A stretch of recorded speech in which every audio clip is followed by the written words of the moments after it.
Hello friends, सी language सीखने की series में आज हम देख रहे हैं लेक्चर 5 का पार्ट 6 जिसमें हम पढ़ रहे हैं अर्थमेटिक इंस्ट्रक्शन।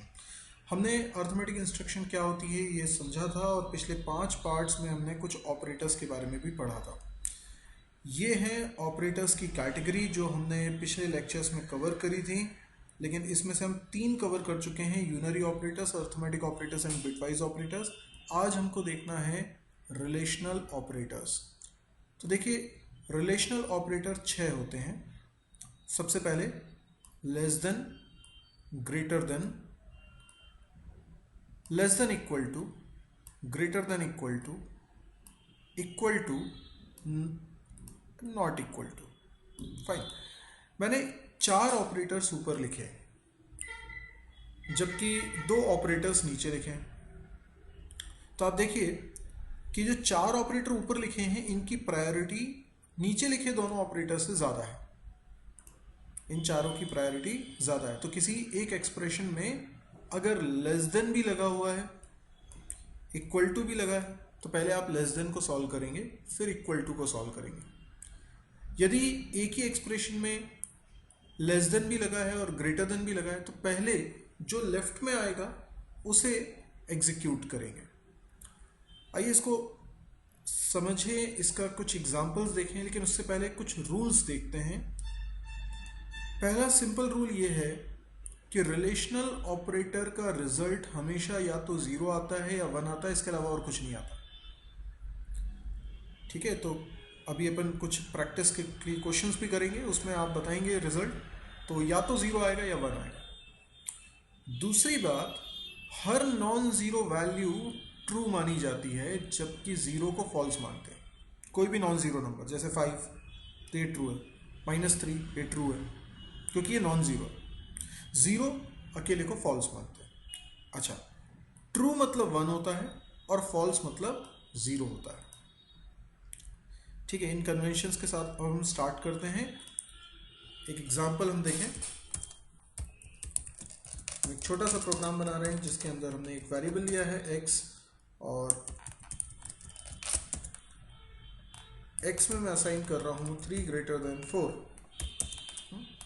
और प्रिंट करा रहा हूँ x की value %d and x hit ch। That's it.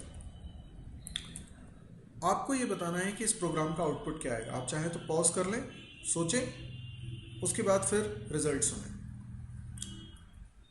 इसका रिजल्ट देखिए, पहले तो इस एक्सप्रेशन में 3 ग्रेटर देन 4 चलेगा क्योंकि रिलेशनल ऑपरेटर की प्रायोरिटी असाइनमेंट ऑपरेटर से ज़्यादा है। पूरे एक्सप्रेशन में तो 2 ऑपरेटर लगे हुए हैं, एक ग्रेटर देन लगा है, एक असाइनमेंट लगा है, लेकिन पहले ग्रेटर देन चलेगा क्योंकि ये रिलेशनल ऑपरेटर है। और हमने जो हायरार्की देखी थी, इसमें रिलेशनल ऑपरेटर ऊपर है, असाइनमेंट ऑपरेटर नीचे है, राइट। तो 3 ग्रेटर देन 4 क्या आएगा? पहले तो आप देखिए, ये एक स्टेटमेंट है 3 ग्रेटर देन 4, ट्रू है कि फॉल्स है? 3 बड़ा होता है 4 से, गलत, फॉल्स, इसलिए x में जाएगा 0। तो अगर मैं इसको रन करूं तो रिजल्ट आना चाहिए 0। यस, रिजल्ट 0 आ रहा है। क्वेश्चन में थोड़ा सा चेंज करते हैं। मैं लिखता हूं 3 less than equal to 4। Less than और इक्वल टू, इसका मतलब 3 छोटा है या बराबर है 4 के। बिल्कुल सही बात है, इसलिए x में जाएगा 1 और आउटपुट आ जाएगा 1। बिल्कुल सही। अच्छा, मैं अगर लिखता हूँ 4 नॉट इक्वल टू 3, पॉज करके सोचिए क्या आंसर आएगा। इसका आंसर देखिए, स्टेटमेंट का मतलब हो गया 4 नॉट इक्वल टू 3, 4 बराबर नहीं है 3 के। बिल्कुल सही बात है, 4 बराबर नहीं होता है 3 के, इसलिए रिजल्ट आएगा 1। बिल्कुल सही। एक और question, 5 greater than 4 greater than 3। देखिए, आप इसका आंसर सोचें, ये ज़रूर है आपसे गलत होने वाला है। ठीक है, बहुत लोगों से इसका आंसर गलत होने वाला है। तो आप क्या करिए, इसको पॉज करिए और ज़रा अच्छे से सोचिए इसका आंसर क्या आएगा। आई होप आपने सोच लिया होगा। कई लोगों ने इसका आंसर दिया होगा 1, जबकि इसका आंसर आएगा 0। अब 0 क्यों आएगा समझिए, यहाँ पर 3 ऑपरेटर्स लगे हुए हैं, असाइनमेंट, ग्रेटर देन, तो दोनों ग्रेटर देन पहले चलेंगे, लेकिन उन दोनों में भी पहले कौन चलेगा, जो लेफ्ट में आएगा। तो पहले चलेगा 5 ग्रेटर देन 4। 5 ग्रेटर देन 4 का रिजल्ट क्या होगा, 5 ग्रेटर देन 4 का रिजल्ट होगा 1, क्योंकि 5 बड़ा है 4 से, बिल्कुल सही है। तो इस जगह पर आ चुका है 1, 5 ग्रेटर देन 4 हट गया है, अब उसकी जगह आ चुका है उसका रिजल्ट यानी 1। तो 1 ग्रेटर देन 3 लिखा है, 1 ग्रेटर देन 3 का मतलब फॉल्स, इसलिए x में गया 0। देखिए इसका आउटपुट। आई होप आपको समझ में आया होगा। थोड़े से ट्रिकी हो जाते हैं, कुछ बेसिक रूल्स अगर अपने को क्लियर हैं तो हमारा आंसर सही आएगा। मैथमेटिकली आप सोचें तो 5 ग्रेटर देन 4 ग्रेटर देन 3 बिल्कुल सही लगता है, लेकिन यहाँ पर एक एक करके ऑपरेटर सॉल्व होते हैं। जब एक ऑपरेटर सॉल्व होता है तो उसकी जगह उसका रिजल्ट आ जाता है, तो इसलिए 5 ग्रेटर देन 4 हट के उसकी जगह 1 आ गया, तो हमारा रिजल्ट 0 आ गया।